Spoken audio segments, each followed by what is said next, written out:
and gentlemen, please make welcome Delaney Boakye, the Trade Commissioner of Canada to Nigeria, for the keynote address. Distinguished guests, to the principal, to Ms. Obaro, and to the Maple Canadian College faculty, to the proud parents and families here today, my colleagues, and most importantly, to every student sitting here today. Good morning and bonjour. It is one of my deepest privileges today and during my tenure in Lagos to stand before you here in the magnificent, vibrant, and relentless city of Lagos, a city that never quite sleeps. I've learned this the hard way, because it's always building something. You'll forgive me if I say that it's very fitting for today's occasion. I want to begin with something very personal, and you read my bio, but this wasn't necessarily in it. I'm a Canadian, a second-generation Canadian, but I'm also proudly the daughter of Ghanaian and Trinidadian immigrants. I was born and raised in Scarborough, a small part of the city of Toronto that I would say is one of the most diverse places in the entire world. So that means that I grew up with jollof, with doubles, with dried fish, but also with curried goat. And it was something so special to me to learn from two very distinct cultures, to love both of my parents and both of the places that they're from while being from a third place was something that I can't quite explain, because you're constantly between different environments, you're constantly between different ideas, and somehow they merge together to form this identity that I have today that has brought me here as a trade commissioner in Nigeria. Now, I tell you this not to recite my biography, because who we are shapes how we see the world. And when I walk into a stage like this, and to Maple, where I've had the pleasure of greeting many of you, I see something. I see an environment where Canadian rigor meets West African and Nigerian ambition, where students are being asked to hold multiple worlds inside them at once.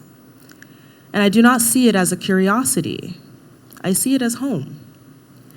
I see it as the exact kind of in-between space where the most interesting people are forged. Everything I believe about the world, everything Canada stands on from its partnerships with this great continent, and everything that a school like this one represents, is sitting at the intersection of proud traditions. It represents and comes down to these three things for you: solving problems, building ideas into action, and staying unshakably grounded in your values, the values that your parents, your peers, your teachers, your mentors, your friends help shape today. And the world does not need more spectators, it needs more builders. So let me ask you something. When you look around your city, the traffic on the Third Mainland Bridge, the construction that unfortunately delayed me this morning, when the lights go out, or perhaps when a young person can't find work, what do you feel? Perhaps you feel frustration. Maybe some people feel helplessness, and some people look away entirely. But a certain kind of person, and I believe you are that kind of person, otherwise you wouldn't be in a school like this, one that asks so much of you, they look at that same scene and they ask a quiet but radical question. What if this could be different? And most crucially, what if I'm the one to make that difference? And that is the question that is the beginning of everything. My parents used to say to me, if you want to go fast, and I'm sure you've heard this, you go alone. But if you want to go far, you go together. But it doesn't necessarily end there, because to go together takes one person with the willingness to go first. And many of you are those people. And that willingness to go first, to name the problem, to refuse the comfort in the face of what is clearly broken, It separates people who change things from people who merely observe them. A problem solver is not someone who has all of the answers. Let me be very clear of that. I'm only 3 years into my diplomatic career, but one of the first things that my work taught me is that the people who walk into a room claiming to have all of the answers are rarely the ones who leave that room solving anything at all. A problem solver is someone who has the courage to sit with the question long enough to understand it, to truly understand it, before reaching a solution. And there's a Cree tradition, or a Cree teaching in Canada, and I share deep respect for its origins and our Indigenous populations, that says the quality of a leader is measured not by what they know, but by what questions they are willing to ask. And I've carried that teaching in every negotiation, in every partnership, in every room that I've entered. So, your first assignment, if I'm allowed to give you your first assignment before leaving this hall today, is that you find one problem. One thing in your school, your street, your family, your city, your country, your world. One thing that is missing, unjust, or perhaps inefficient. And you take ownership of it. Not to solve it today, not to solve it this week, this month, or even this year, but just to say, I see you, and I'm coming for you. Every great institution, every lasting movement, every breakthrough product began with one person who refused to look away. And I say this because my dream of becoming a diplomat, before I went to McGill, before I went to Carleton, before all of this, started with just a moment, observing a leader many of you may not know, but Kofi Annan, the Secretary General of the United Nations. He's from the same place that my father's from, and when I would see him speak, I would think to myself, that will be me one day. That can be me one day. And I was only about 7 years old, younger than all of you. And of course, that falls to the back of the mind, but by chance, by hope, perhaps by divine intervention, my parents put me in a school where I learned French, and I became proficient in French, one of the key requirements to be in the position that I'm in today. That wasn't something that took 1 year, 5 years, 15 years of small incremental steps that put me in a position to stand before you today, achieving a dream that was just merely a seed planted when I was only 7 years old. So, I will continue, and this is where things get harder. Let's talk about what happens when you find your problem. The ideas are simple, but the solutions, as I said, take time. And of course, we celebrate these light bulb moments, but there's something so much deeper than that. The grit, the hard work, the bricks that come before the first brick that build those solutions of tomorrow. And I task you all today with finding what that problem is, what that idea is, what that seed may be, and keeping it at the back of your mind and using it as a compass as you navigate this next chapter of your lives. Not only will you be proud of yourselves, but I'm sure your parents who are here to support you and your family members who are here to support you will be proud of you as well. Your teachers who have guided you throughout these years, your principal, they will be proud of you as well. So that small seed will grow and blossom into something with your grit, with your hard work, and with your dedication. Now, finally, I want to talk about something less fashionable to discuss in conversations about success and chapters of our lives. But it would be remiss not to speak about values.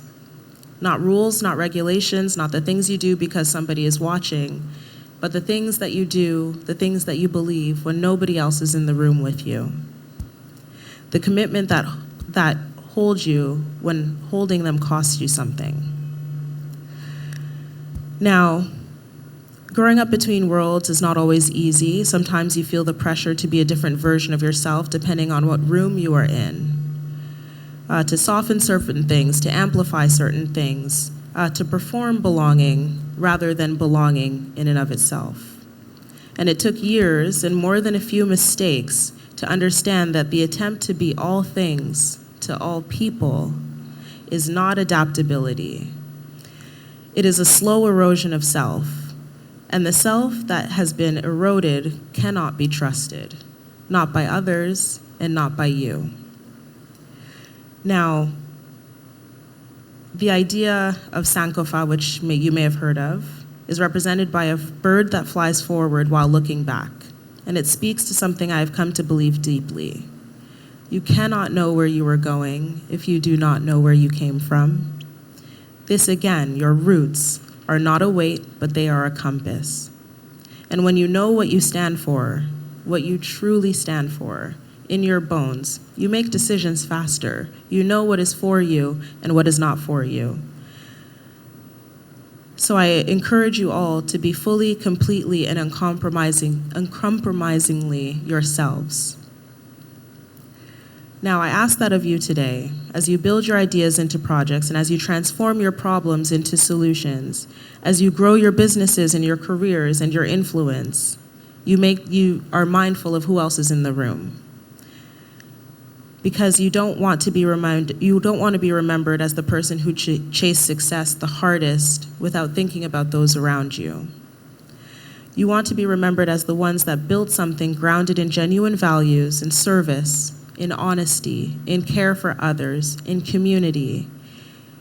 And as a result, success is just a natural consequence of who each and every one of you are, today and in the future. Your education here at Maple Canadian College, rooted in the rigorous Canadian curriculum, planted in the extraordinary soil of Nigerian ambition and culture, which I've had the privilege of witnessing for 8 months, has given you rare tools. You've been trained to think critically across traditions, and that is no small thing. That is your superpower. So, if there's one closing message that I have for you today, in addition to those that I've shared and the assignment, plenty of work at the end of your school year, I want you to just really think about your problem, have a conversation with a person who may be different from you, and think about how that problem may be approached, and always listen more than you speak. Finally, take one small action. It only takes one small action to create change, not a solution, but just an action. And to everyone in the room who does those 3 things, I believe that there will be true success for you, not only in the near future, but as you continue to build and grow. To the faculty, to the members who invited me here today, I am deeply grateful. It is no small feat to speak to students at this transitional point in their lives, and it's one that I take very, very seriously.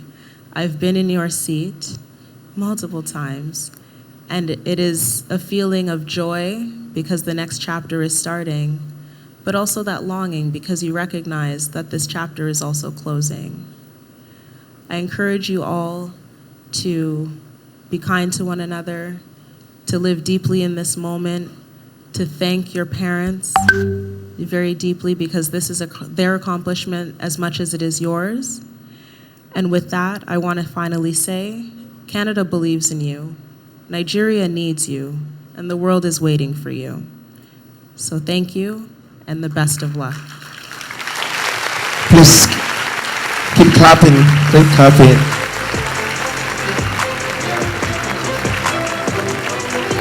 So I would like to invite the principal to make the presentation to the Trade Commissioner. Please put your hands together once again that was heartfelt, that was beautiful. Thank you for honoring our invitation.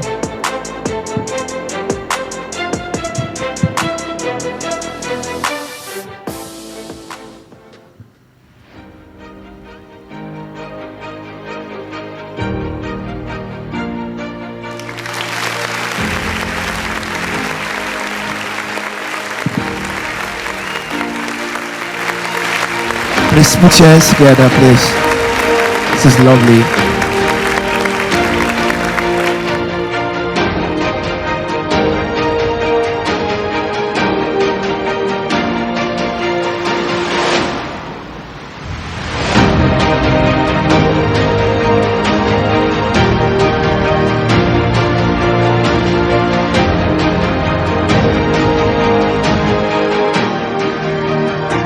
One more time, please put your hands together.